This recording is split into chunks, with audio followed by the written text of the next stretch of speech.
these vaccines. We begin from the courts, and 6 suspects arrested in connection with the killing of a soldier at Ashaiman, Sheriff Imoru, have been denied bail after they appeared in court for the first time. Lord Idoasari reports.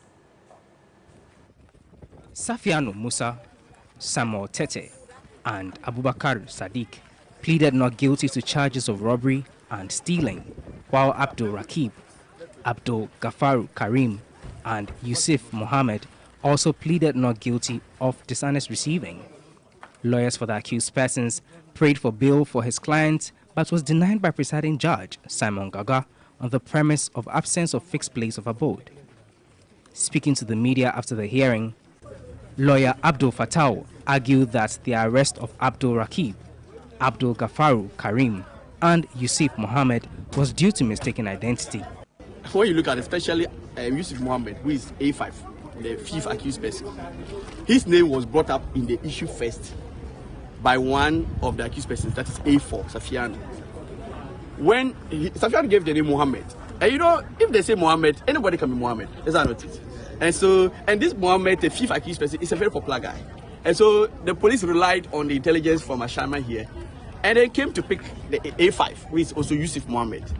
And when Yusuf Mohammed was taken to the CID headquarters and shown to the one who mentioned his name, the same person who mentioned the name Mohammed said, "No, this is not the Mohammed I'm talking about." And he gave you the right Mohammed, and you have gone for the person. So logic required that you release the wrong person, is that not it? But the police are always the police. They will do everything, and we are here. We will let the court know that clearly A3 to A6 are clearly innocent. According to the police, the suspects were arrested at their hideouts in Ashaiman after almost a week of investigations. 21-year-old trooper Sheriff Imoru was killed and robbed at Ashaiman on March 4 on his way after a visit to a lady friend. The case has been adjourned to March 27. Lord Idoasari, TV3 News, Ashaiman. In a later development, the Member of Parliament for Ashaiman, Ernest Nogbe, has urged the Attorney General's Department to ensure a swift, fair and fearless prosecution of all the suspects involved in the alleged killing of soldier Imoru Sheriff. In a statement, the Ashaiman MP called for Parliament or an independent committee to investigate the conduct and misconduct of the soldiers who were unlawfully deployed to Ashaiman. Again, he noted that the state must punish all those involved in the unlawful deployment and hooliganism that brought the image of the Ghana Armed Forces into disrepute. The proposed investigation must establish the identities of the officers responsible for the unlawful deployment and those of the soldiers who took the law into their own hands. So on our website, 3news.com, you get full details of that statement from the MP from Ashaiman, who has just, in response to the arrest of the 6, called for the Attorney General, Parliament or an independent institution to investigate the mishaps.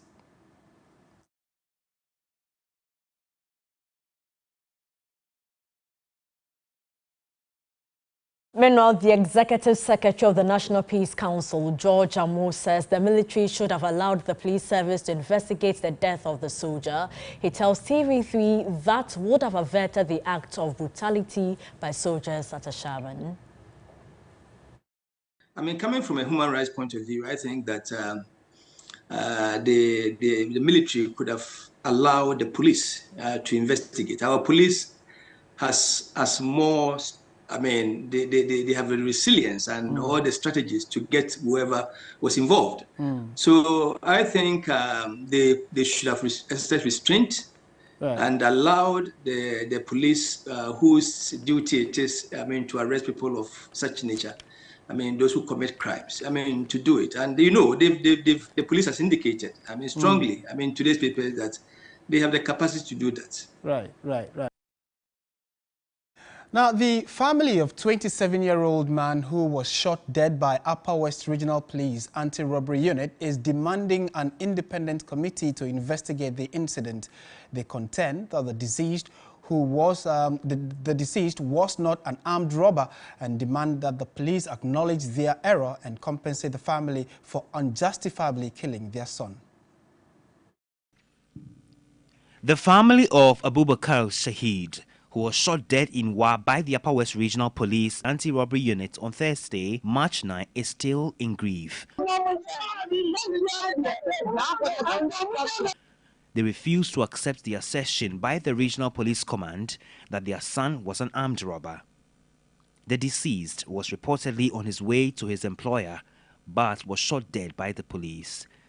A brother of the deceased, Isa Isahaku, reportedly collapsed and died when news about his brother's death was announced. One would have thought that under standard policing procedures, resort to the use of arms would never be the first option. However, it becomes evident that our men in uniform are becoming trigger happy. The family hereby demand and petition that the police should accept their mistake, show remorse, and apologize to the family for unjustifiably taking the life of their member. The police should also reach out to the family and take steps to find an amicable solution to the matter. The Interior Minister, the IGP, the Regional Minister, the MCA for WA should constitute an independent committee to probe into the matter, and any police officer found culpable should be duly sanctioned. Mma Zainab Abubakar is the mother of a deceased. I was anticipating Shahid's homecoming to care for his ailing father. He was very dedicated and diligent. The family and I are deeply saddened by his passing. Shahid was responsible for feeding and bathing his ill father. The father has been inquiring about his whereabouts ever since he died. We had no idea how to inform him of the situation. My son never committed a crime. The cops must accept responsibility for their actions. They need to remove the innocent man's criminal record and apologize to us. The deceased has since been buried in accordance with Islamic tradition.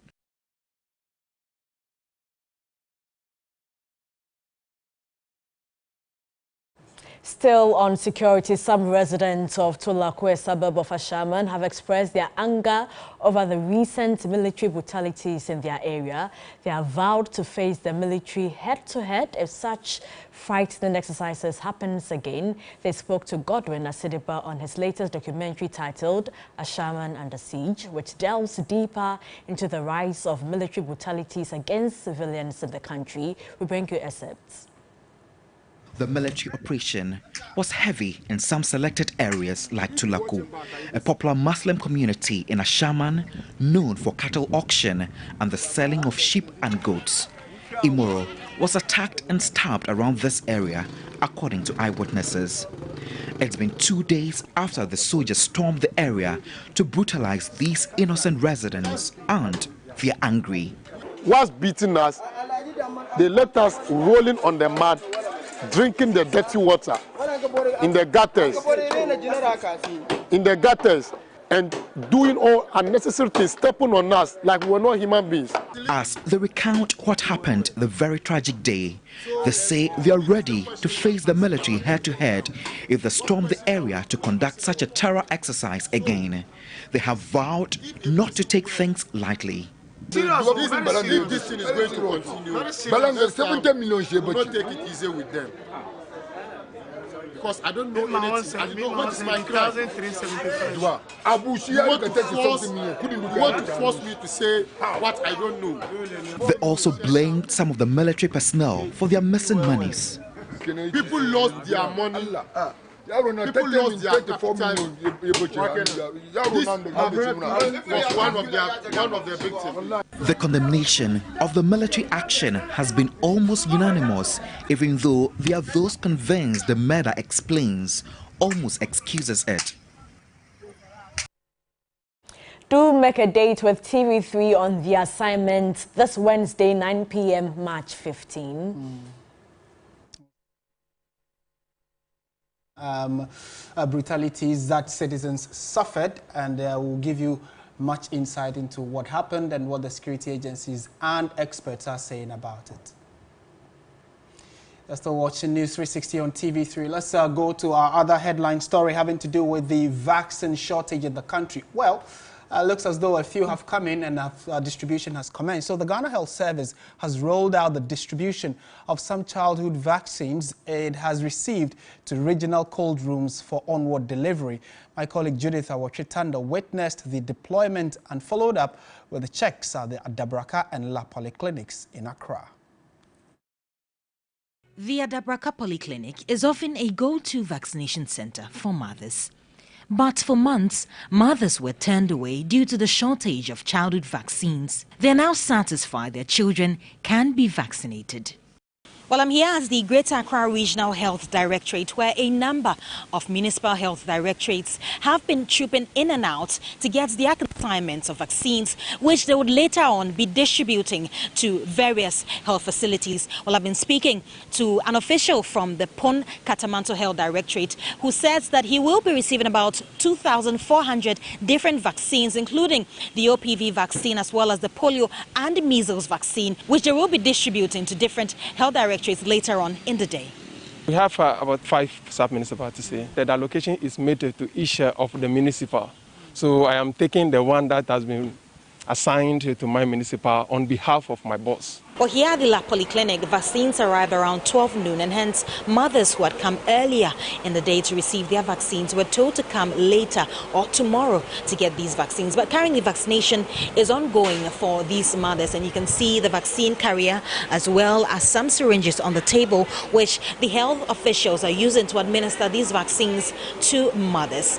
The Minister of Health has hinted of the arrival of more vaccines in the coming weeks. Judith Awachitando, TV3 News, Accra.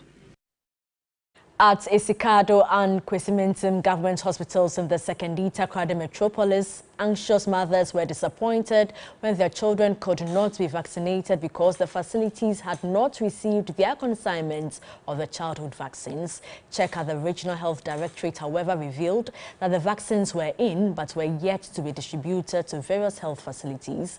Pa Kojo Peters has more in this report. Our checks from some health facilities within the Sekendita Krade metropolis has revealed that they are yet to take delivery of the vaccines which we've been told arrived in the region over the weekend. We earlier visited the Public Health Department where authorities confirmed to us that they received the vaccines over the weekend, but they are yet to distribute them to the various health facilities, which they hope to do by close of Monday. I recall this morning at our Metro Health Directorate, and they said they did not receive anything yet. So in case the vaccine is in, they will put it on the platform. So we are just waiting for them that they will call us to come for the vaccines. For now, we've not received anything yet. It is not easy. Looking at the distance some of the mothers are coming, and when they come around and you tell them there is no vaccine, I think it's very difficult for them to come for the next visit, even if there is vaccines there. However, some parents we saw at these health facilities are somehow disappointed over the fact that they are yet to access these vaccines for their children.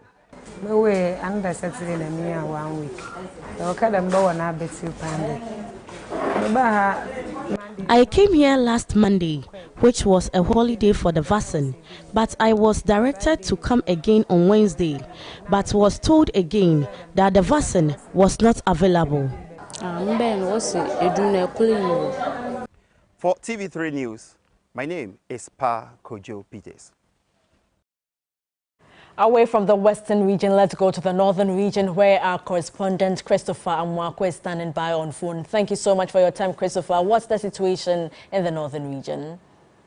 Yes, so Portia, even though the vaccines have been received in the region, the regional health director told me that they received the vaccines yesterday in the evening, but till now the vaccines are yet to be allocated to the various districts for them to pick them to the health facilities. So as we speak, even though the vaccines are in Tamale at the northern regional northern region here, but the health facilities are yet to take delivery of vaccines. And what's been the reaction from parents?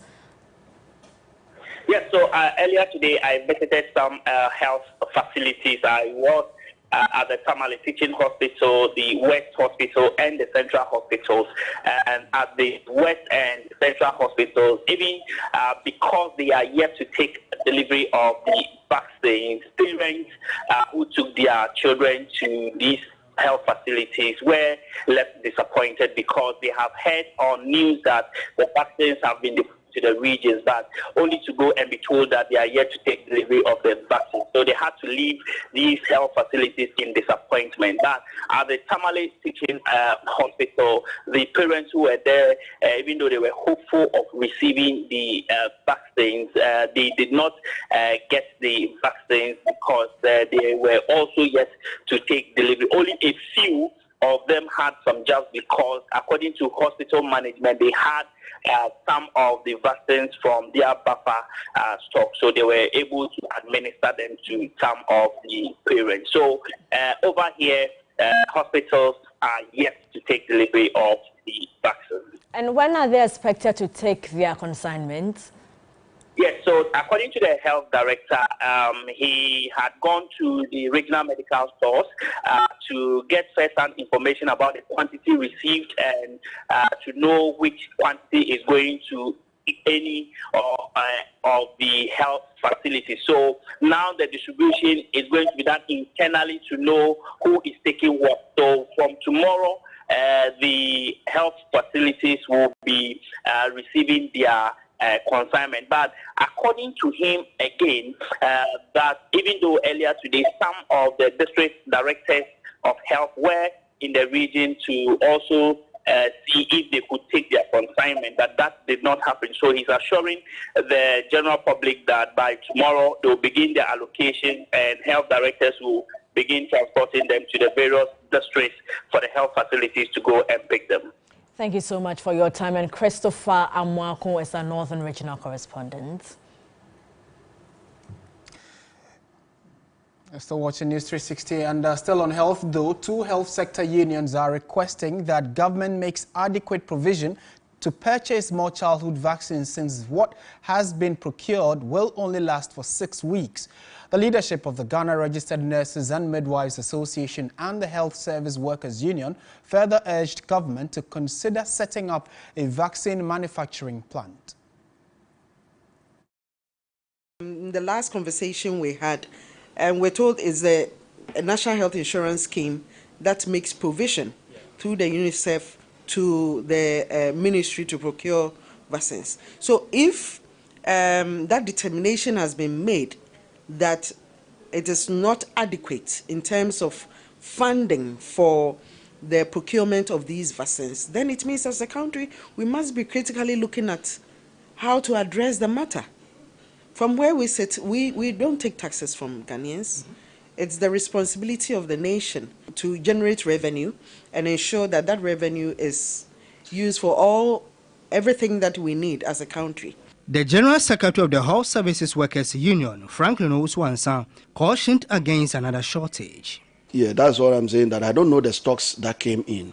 But I want to believe if more stocks are coming, it is to augment the one that has come and to make sure that we will not run short of it. If the Ghana Health Service is requesting for funding to get more vaccines, you know, vaccines have duration on the shelves, and so they will not procure things that will just be wasted.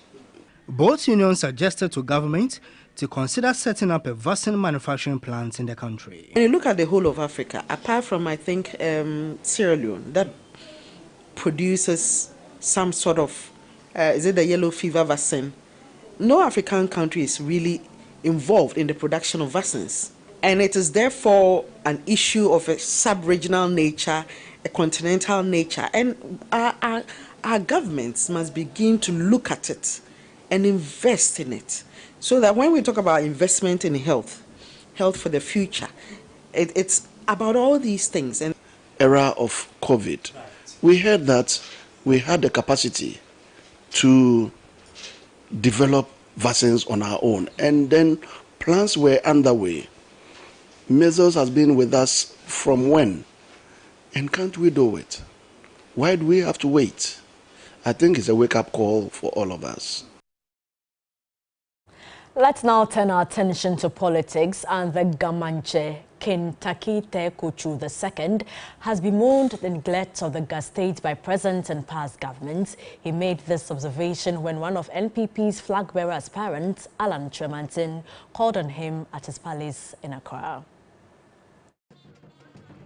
The NPP flag-bearer's entourage comprised of former and current MPs, as well as party executives. The two most important challenges that confront us as a nation currently are maintaining a strong, resilient economy, and then secondly, creating job opportunities, particularly for our youth. We are currently working towards receiving a package from the IMF. We have to reverse this trend, and the only way we can reverse this trend is to have a transformational leader who can move the country beyond growth to transformation. I believe that I offer that opportunity to move this country forward to transformation. He further pledged to champion the development of the Gas State with support from the Gamanche. I hope that even though you are not supposed to do politics, that you can talk silently to first the delegates of our party to think beyond our party. And I also want you to be able to make a case, not only for me to stand as the leader of our party, but also to move on to the presidency of the nation. I want the Gas State to lead me on this path. That is the Gas State that is presenting Alan Tremantin as the next president of our country. The king of the Gas State, King Takite Kochu II, suggested the signing of a social contract with whoever emerges winner in the primaries. Whoever will win the bid must learn just two things: that you have to have a social contract with the Gadangbe people. We will decide this election in 2024. If you win your bid, which we pray you do, don't take us for granted. Gadangbe is sad. Sad because of a lot of things that are being done against us. We are sad about the way we have been treated in the capital. People just get up, go to a place like Agbogloshi, and start building. Why? Without any recourse to the traditional authority. Meaning no only. King Takite Kochu II also requested the release of stool lands in a future Alan Tremantin government.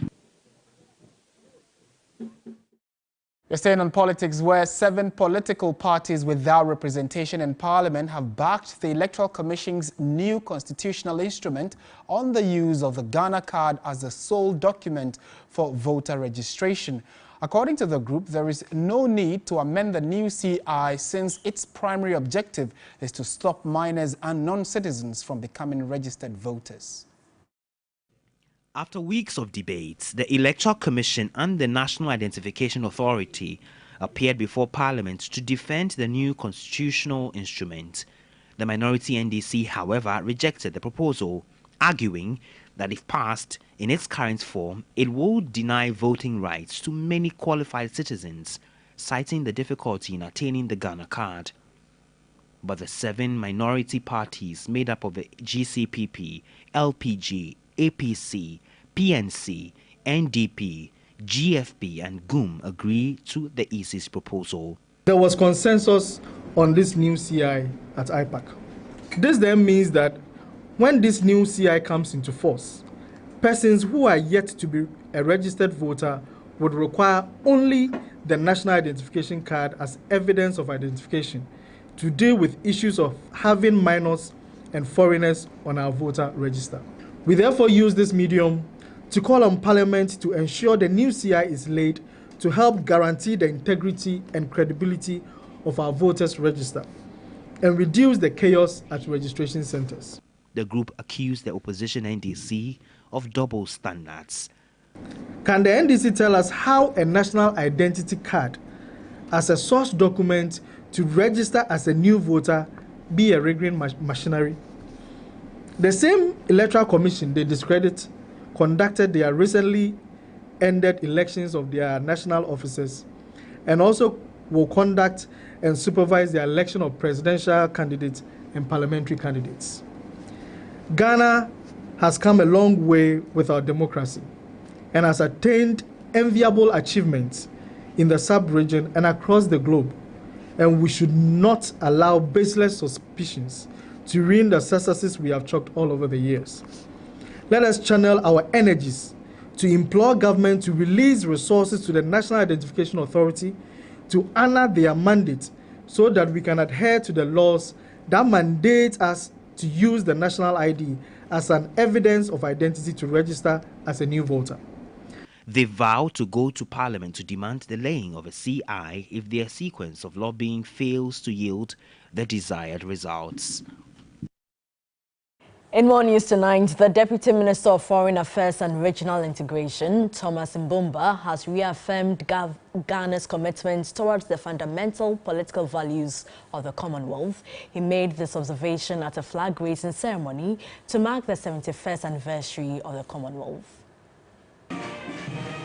The fundamental political values of the Commonwealth include freedom, democracy, respect for human rights, rule of law, and opportunity for all. The Deputy Foreign Affairs Minister, Thomas Mbumba, urged countries of the Commonwealth to strengthen their collaboration and partnership to better the lives of the people of member states. And democratic societies, the promotion of peace and prosperity to improve the life of our Commonwealth people.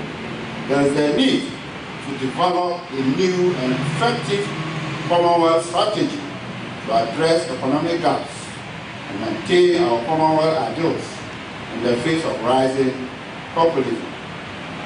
In a speech read on behalf of His Majesty, the King and the head of the Commonwealth, King Charles III, the British High Commissioner to Ghana, Harriet Thompson, noted that this year's celebration has special significance as it marks the first after the death of the Queen. The Commonwealth has an incredible opportunity and responsibility to create a genuinely durable future, one that offers the kind of prosperity that is in harmony with nature and that will also secure our unique and only planet for generations to come. The Commonwealth comprises 56 countries across all inhabited continents with a combined population of 2.4 billion people, almost a third of the world's population.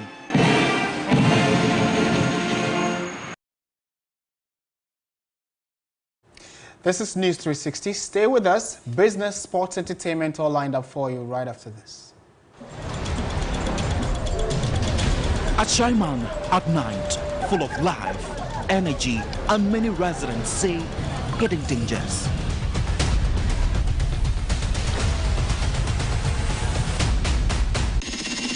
And many others argue full of people grossly misunderstood and duly stereotyped and branded as violent miscreants. Nobody should say Ashaiman people are like are criminals. It's not true.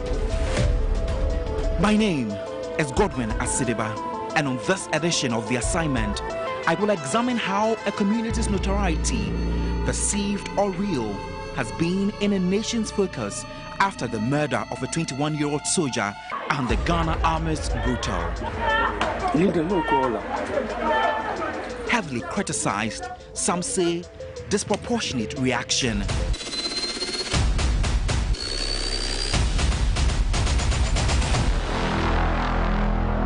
Ashaiman and the Siege airs on Wednesday, March 15 on TV3 and on all our digital media platforms at 9 p.m.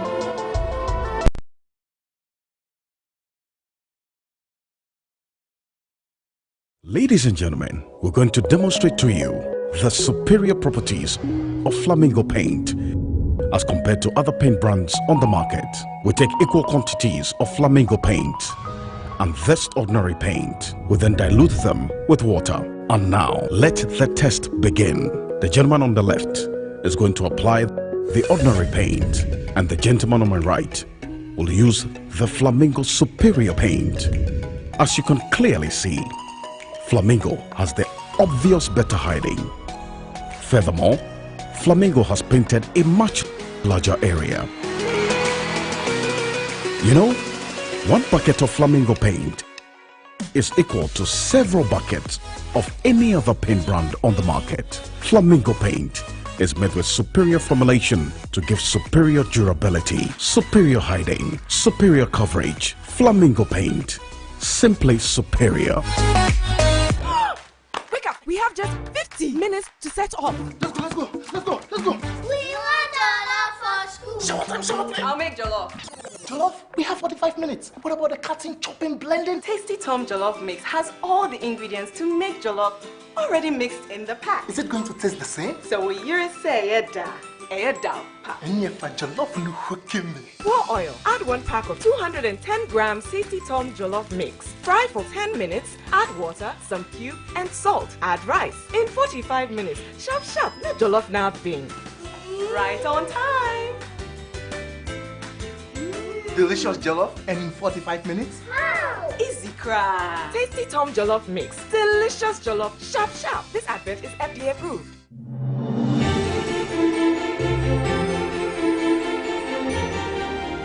The sweet scent of rose in the morning brings me so much joy.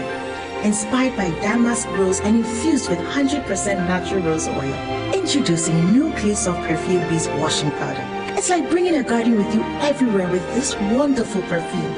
Take a garden with you everywhere you go with Clay Soft Perfume Beads Washing Powder.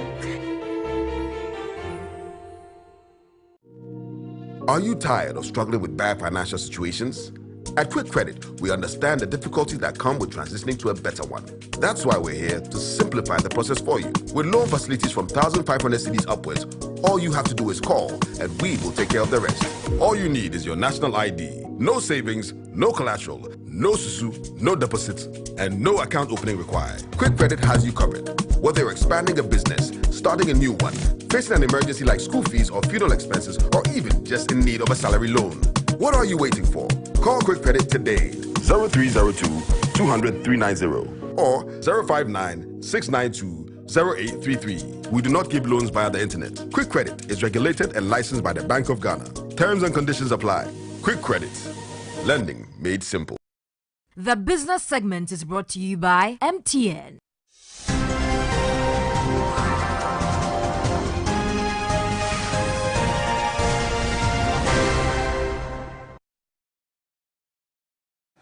Welcome back to News 360. Time now for business. And Portia, you have a special intro for business? No, I don't have any intro. Okay, yes. Take it away. Hi guys, how you doing? We are doing good great. to see you. Yeah. Hey, good evening and welcome to the very latest in the world of business. Now, government is yet to resume coupon and principal payments on matured domestic bonds after the Finance Ministry announced it will make payments by March 13. That's today, I guess.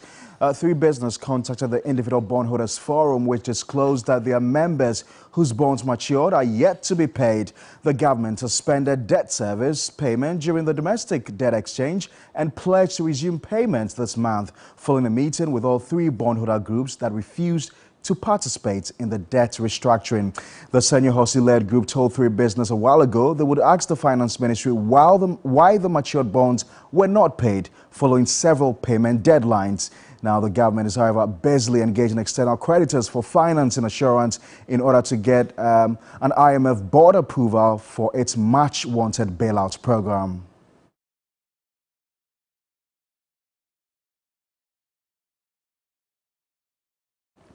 It's just a few more weeks to the end of March, and there are already concerns about Ghana's ability to reach a deal with the International Monetary Fund for a $3 billion bailout support program.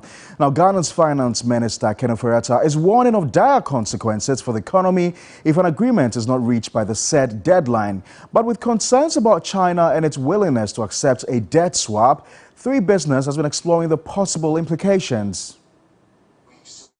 After successfully undergoing a domestic debt exchange program, government turned its attention to its external creditors in a bid to restructure its external debt as it races for time to meet the April deadline for an IMF program. But concerns have emerged about government's ability to strike a consensus with China, one of Ghana's biggest bilateral creditors. This, according to analysts, could jeopardize the process and undermine Ghana's bailout program with the International Monetary Fund. Because of the way we scaled down the domestic debt exchange program, right? We are now achieving debt sustainability is going to be a lot more complicated than it was before. And we're going to end up imposing a much bigger haircut on the foreign creditors than we had anticipated. Just means that the negotiations are going to be a lot more torturous and a lot more complicated. Now, some members of the Paris Club, including Germany, have asked Ghana to find ways of first reaching a deal with China. But political risk analyst Dr. Thue Champon is urging government to focus more of its attention on convincing the Paris Club to offer concessions as part of its external debt restructuring.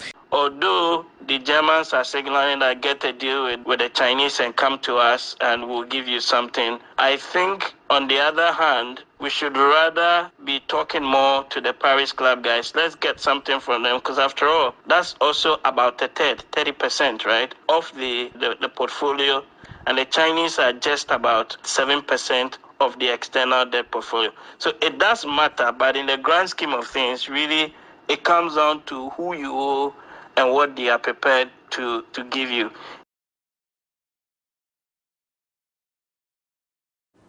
In other news, yields on treasury bills have fallen further in the last auction as government measures to correct interest rate anomalies on the money market continue to achieve results. However, despite the drop in interest rates, the auction was oversubscribed by more than 74%. The government accepted 3.3 billion cedis out of the 4.2 billion cedis that was tendered in. Lead researcher with GCB Capital, Courage Boti, says the sharp drop in yields on treasury bills seen in the last week is in line with market expectations. I think it continues the trend we've seen from the previous week, right? The Treasury has to compress T-bill rates in order to realize the gains, interest savings from the DBEP program, really. It was about 10% drop in the 91-day, the preceding week. Last week, it was about 4% drop. It's a trend I expect will continue, especially for the fact that the interbank market is liquid and there are limited options for fund managers and investors in general to lock in. They will be seeking to get in, bidding down just to compete and get in.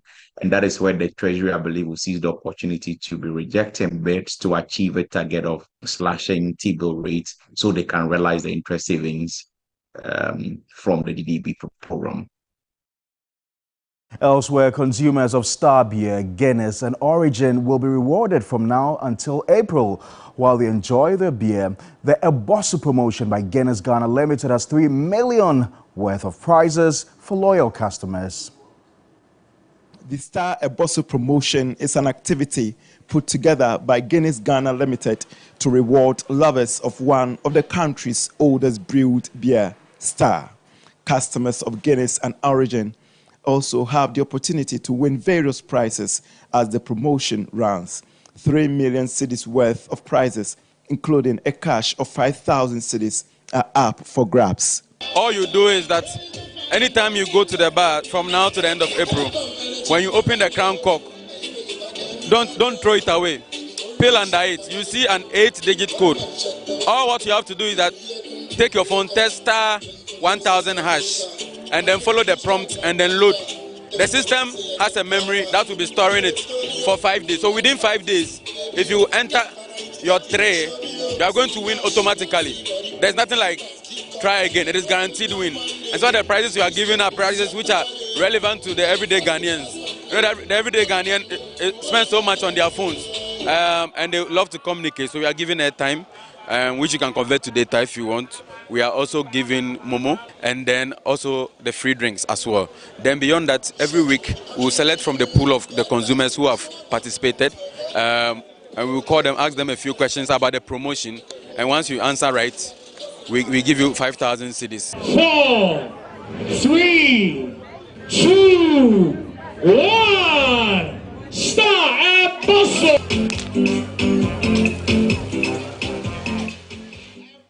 Right, and that's how we conclude the business news segment here on News 360. For more business news stories, do also visit our website. It's www.3news.com.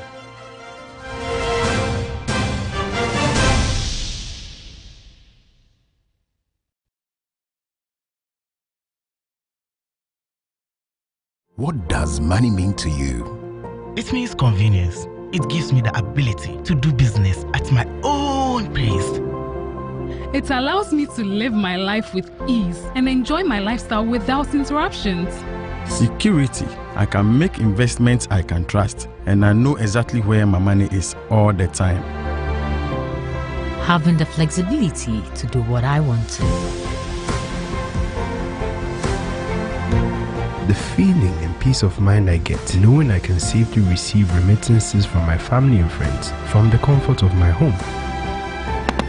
Money means safety. Money means so many things to so many people, but no matter what you use it for or what it may mean to you, money is the one thing that keeps us going and makes our lives a little bit brighter. So what does money mean to you? Just Momo it. MTN.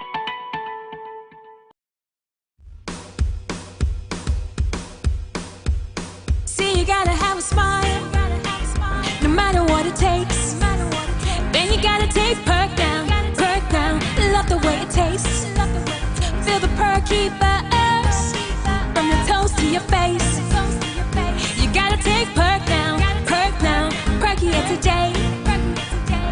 Say oh, oh, oh, oh, oh, oh, oh. You gotta take perk down, perky it today.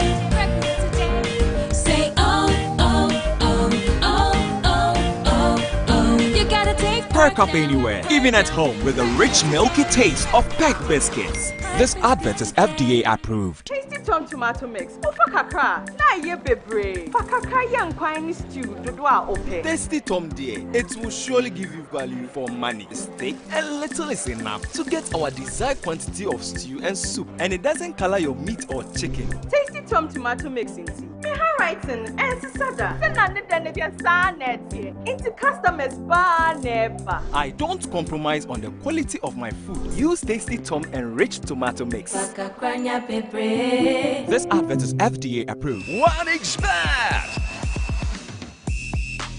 reliable bookmaker with high odds, wide selection on events, and bonuses for every taste. OneXBet, easy use, easy win. This advertisement has been vetted and approved by the Gaming Commission of Ghana. Bet responsibly, not for persons below 18 years. Sports segment is brought to you by Consolidated Bank Ghana, CBG.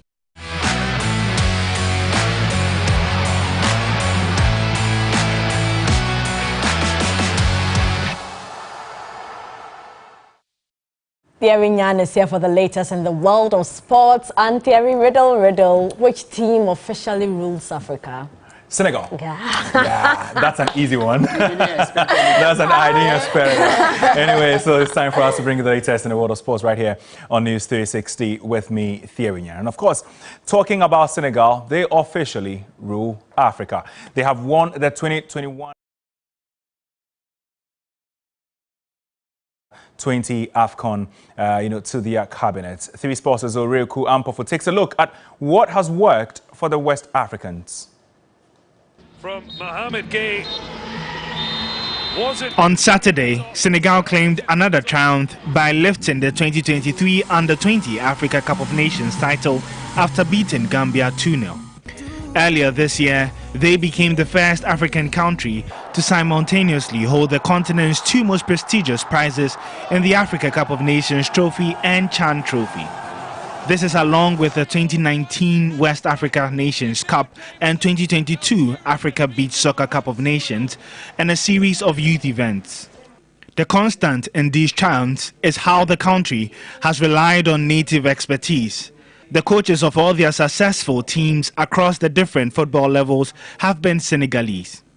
Senegal has struck gold in their recent approach, which has seen its sports ministry give its football federation autonomy to make independent decisions. The ministry has hence focused on important long-term work such as building and refurbishing stadiums and investing in youth football. Senegal looks to have hacked the football scenery on the continent. Perhaps the next steps will be on how these successes can be translated to the global stage.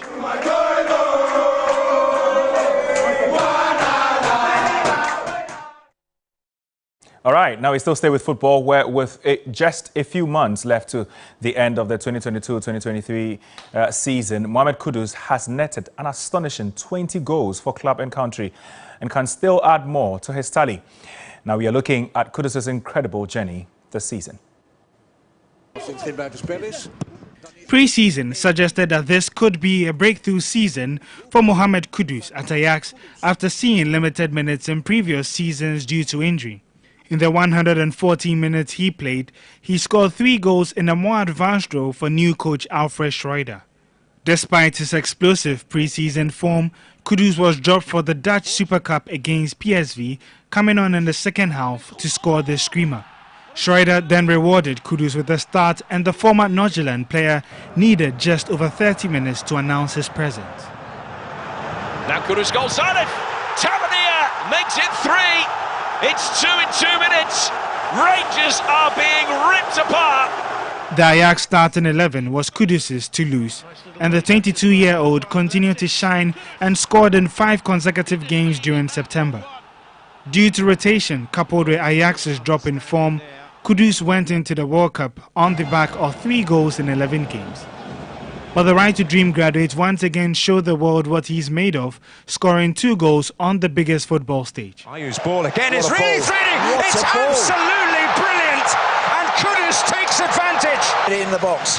Here's Mensah. This is positive. Williams. Kudus. Yes. Ajax remained winless in the league after the World Cup, with Kudus scoring the final goal in Schroeder's era. In came John Heitinga, a coach who worked closely with Kudus whilst playing for Ajax's youth side during his recovery from injury. Since Heitinga took charge, Kudus has scored 7 goals and provided 3 assists in 11 games, taking his total to 20 goals for club and country this season. At times, it has felt like Ajax's season has gone topsy-turvy, but Mohamed Kudus has remained constant and is well on his way to having one of the best individual seasons from a Ghanaian in recent times.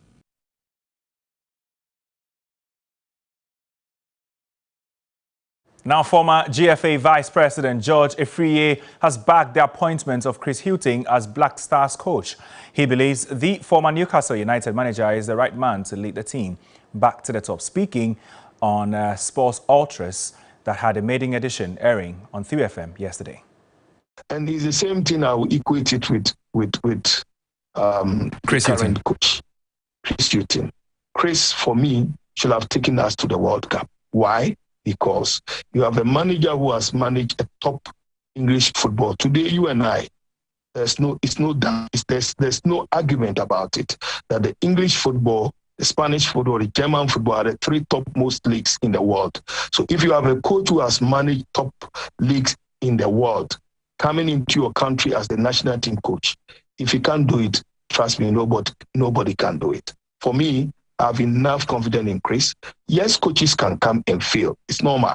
He can be the best of best and still fail. It's normal. But let us do our part. Let us appoint the right personnel for the job. Let him go out there to fail, and then we can say that we did our best.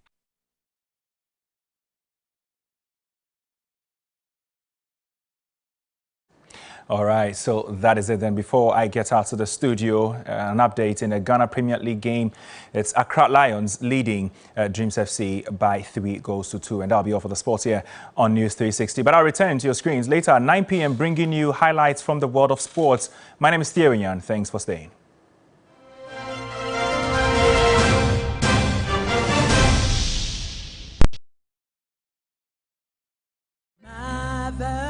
Of Africa. Mama, will I ever be a soccer champion for Ghana? Well, you've got to be like a geisha ball. Stay strong and go so far. Never give up till you reach your goal. Okay, Mama, I'll be strong and go so far, lasting long like this geisha ball. Be strong and last long like geisha. Wait a minute, yo! Is that my nephew? Wow, Wow, this place has changed, yo. Angela, look at you all grown up, yo. Some things never change, like Gino's quality recipe that gives my food that rich color, unique natural taste every time. Smells good, yo.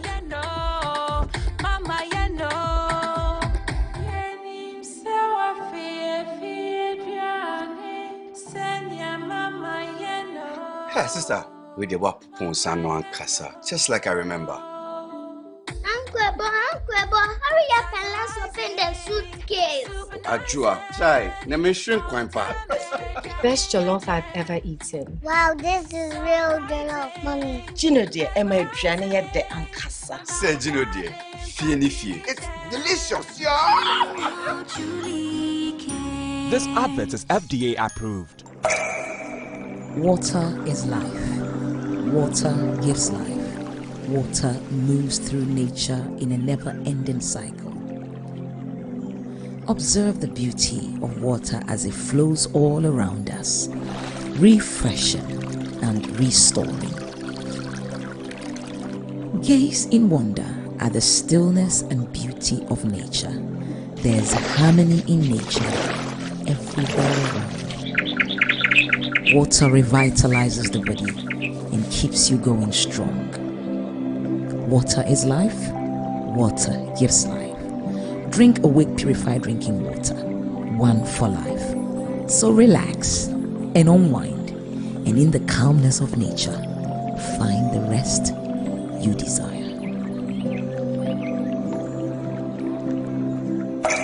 For every bottle of Awake you buy, an amount to be donated to the National Cardiothoracic Center. This advert is FDA. Entertainment news segment is brought to you by Awake Purified Drinking Water.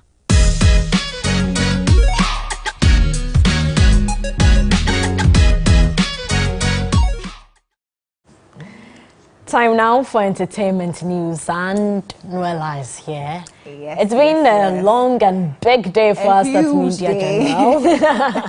I've got a lot of people talking, but we have the details coming up here on News 360. My name is Noella. So award-winning actress and TV show host Nana Ama McBrown joined the Media General Group this morning and was received in grand style by staff and management. Speaking to 3 Entertainment, she expressed excitement on her move and admonished young talents looking up to her to be themselves and stay true to the course. Hi. Thank you. She knew she was going to receive a warm welcome even before she arrived at the premises of TV3.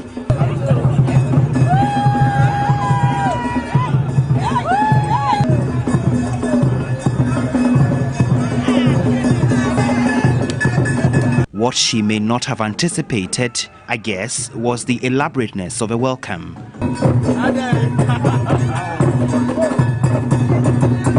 Screen goddess Nana Ama McBrown, looking graceful, of course, had to walk the carpet, fit for royals. And she had to be escorted by some presenters of Media General, particularly of Onua FM and Onua TV. People she would now have to call family. Some familiar faces, others who for the last 2 decades and in some cases more, only watched and idolized the actress and TV presenter. Empress Nana Ama McBrown, as she loves to call herself, would be full of thanks to God for her next chapter.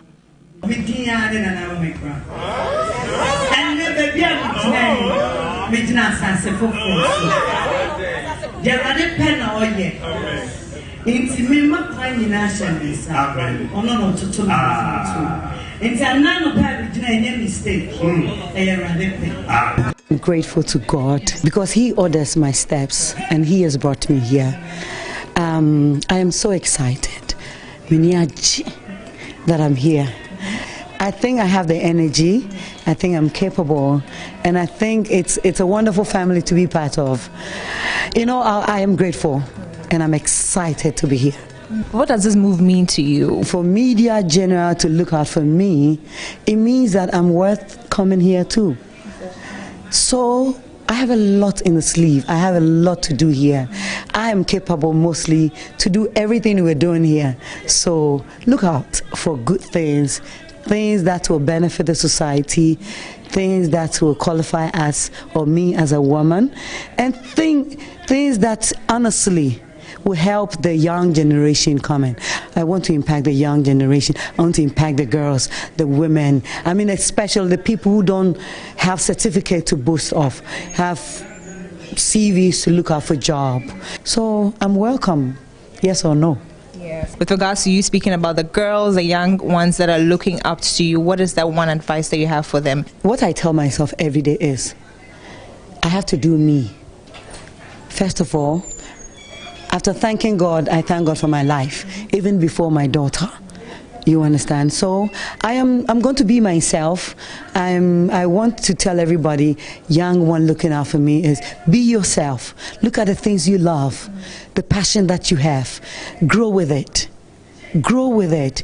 Don't impress anybody on the way. I want to move to the next level every day. You understand? Look out for people who will value you, who will treat you well, and help you nurture what is within you. Definitely excited about the new edition. On to some more stories. A mixture of reconciliation, aggression and excitement filled the atmosphere last night at the Date Rush reunion.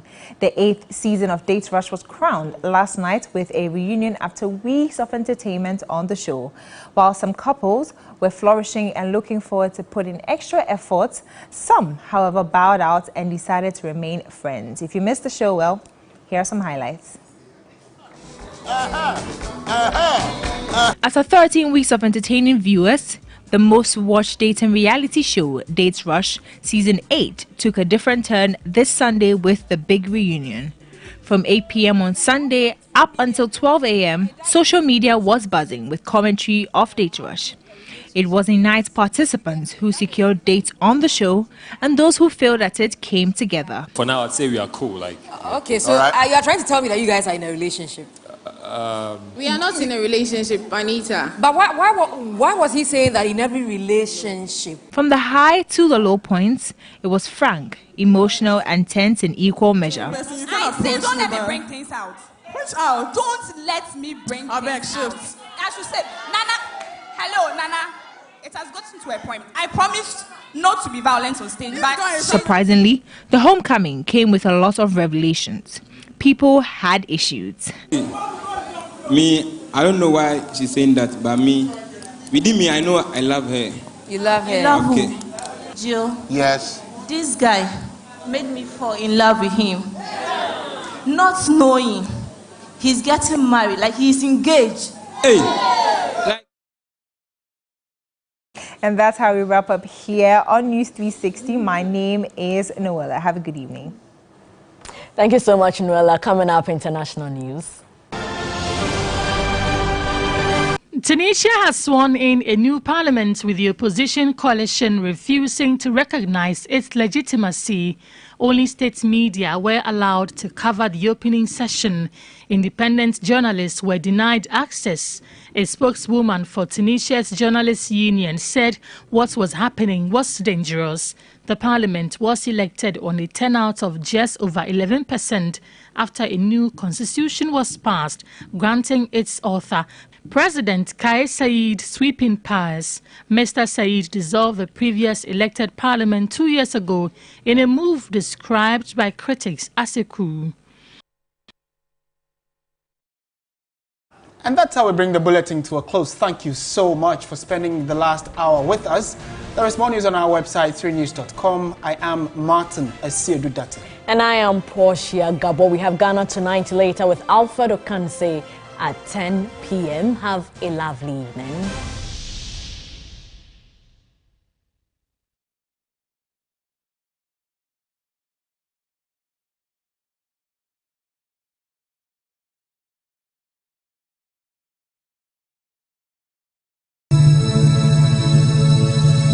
Yanara Sassani, Airport in Limaye, Mojana Nanum Shegu Naditu Homaye.